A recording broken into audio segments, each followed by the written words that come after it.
Haryana police constable में कृषि और पशुपालन से रिलेटेड काफ़ी क्वेश्चंस आते हैं। तो ये आपका पार्ट 1 होगा, जिसमें हम लोग पहले पार्ट में इंपॉर्टेंट क्वेश्चन देखेंगे और पार्ट वाइज हम लोग पूरा का पूरा टॉपिक कवर कर लेंगे। तो चलिए शुरू करते हैं आज का वीडियो। तो गाइज, आज के सेशन में जो पहला क्वेश्चन बनता है वो कहता है, भारतीय कृषि अनुसंधान परिषद के अनुसार भारत में कितने प्रकार की मिट्टियाँ पाई जाती हैं? ऑप्शन डी हो जाएगा 8 प्रकार की मिट्टियाँ पाई जाती हैं। अगला क्वेश्चन है, क्षेत्रीय विस्तार और कृषि में महत्व की दृष्टि से भारतीय मिट्टियों के कितने प्रमुख वर्ग हैं? ऑप्शन सी, टोटल 4 वर्ग हैं। भारत में सबसे अधिक उपजाऊ जो मृदा है वो कौन सी है? ऑप्शन सी, जलोढ़ मृदा। भारत के सर्वाधिक क्षेत्र पर किस प्रकार की मिट्टी का विस्तार पाया जाता है? तो ऑप्शन ए, जलोढ़ मृदा का। क्षेत्रफल के आधार पर भारत की मिट्टियों का सही अवरोही क्रम क्या है? अवरोही मतलब बड़े से छोटे। ऑप्शन बी, सबसे ज़्यादा काली, फिर है जलोढ़ मिट्टी, उसके बाद आता है आपका, देखिएगा इसका जो आंसर होगा ऑप्शन बी हो जाएगा। तो सबसे ज़्यादा जो मिट्टी पाई जाती है जलोढ़ मिट्टी पाई जाती है, उसके बाद लाल मिट्टी, उसके बाद काली, फिर लेटेराइट मृदा। भारत के विभिन्न क्षेत्रों में विभिन्न प्रकार की मिट्टियाँ पाई जाती हैं। इसका प्रमुख कारण क्या है? इसका प्रमुख रीज़न है ऑप्शन डी, जलवायु, संरचना एवं उच्चावच की विविधता। तटीय मैदानों और उत्तर भारत के मैदानों में उत्कृष्ट मृदा है, तो ये है जलोढ़ मृदा। और नवीन जलोढ़ मिट्टी को अन्य किस नाम से जाना जाता है? तो ये जाना जाता है ऑप्शन ए, खादर मृदा। नेक्स्ट है, पुरानी जलोढ़ मिट्टी को अन्य किस नाम से जाना जाता है? ऑप्शन बी, बांगर। भारत का संपूर्ण उत्तरी मैदान किस प्रकार की मृदा से बना है? ऑप्शन बी, जलोढ़ मृदा। गंगा के जलोढ़ मिट्टी की भूमि सतह के नीचे लगभग है, तो ऑप्शन ए, 600 मीटर। गंगा के मैदानों की पुरानी कछारी मिट्टी कहलाती है, तो क्या कहलाती है? ऑप्शन ए, बांगर। निम्नलिखित में से किस प्रकार की मिट्टी के लिए न्यूनतम उर्वरक की आवश्यकता होती है? तो ऑप्शन सी हो जाएगा, जलोढ़ मिट्टी। गंगा के मैदान की पुरानी कछारी मिट्टी कहलाती है, तो ऑप्शन बी, बांगर मृदा, बांगर मिट्टी।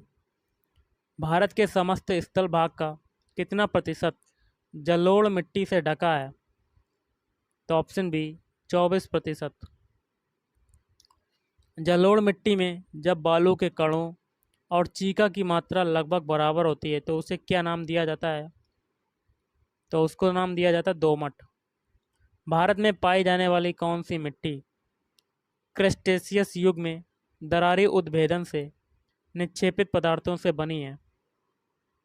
तो ऑप्शन बी, काली मिट्टी। अगला क्वेश्चन है, निम्न में से कौन सी मिट्टी प्रायद्वीपीय भारत में अधिकतम क्षेत्र पर विस्तृत है? तो ऑप्शन ए, काली मिट्टी। कपास की खेती के लिए सर्वोत्तम मिट्टी होती है? ऑप्शन ए, काली मिट्टी। लावा के प्रवाह से किस मिट्टी का निर्माण होता है? तो काली मिट्टी का। काली मिट्टी का विस्तार पाया जाता है? तो ऑप्शन डी, इन सभी में, महाराष्ट्र, मध्य प्रदेश और गुजरात। रेगुड़ मृदा किसकी कृषि के लिए सर्वाधिक उपयुक्त होती है? तो ऑप्शन बी हो जाएगा, कपास। नेक्स्ट क्वेश्चन है, निम्नलिखित में से कौन सी मिट्टी जैव पदार्थों से भरपूर होती है? तो ऑप्शन ए, काली मिट्टी। काली मिट्टी के संबंध में निम्न में से कौन सा कथन जो है वो असत्य है, गलत है? तो ऑप्शन डी, इसकी जुताई अधिक करनी पड़ती है, ये गलत है। बाकी के 3 जैसे कि सही हैं। काली मिट्टी कपास की वृद्धि के लिए आदर्श होती है, भी है। इसमें आर्द्रता को अधिक समय तक धारण करने की क्षमता होती है। सूखने पर काली मिट्टी में दरारें पड़ जाती हैं।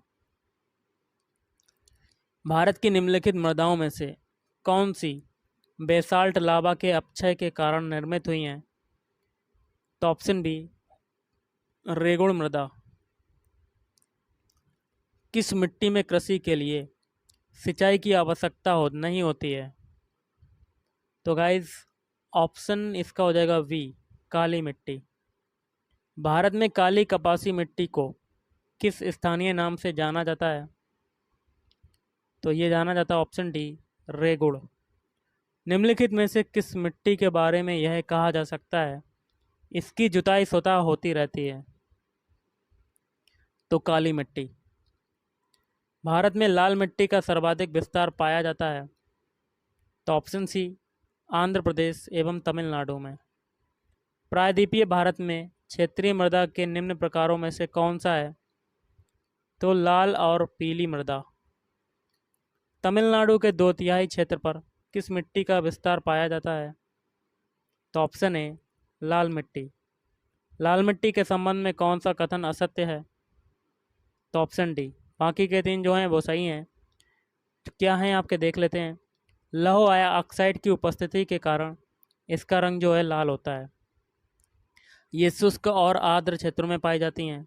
ये अधिकांशतः तमिलनाडु और आंध्र प्रदेश में पाई जाती है।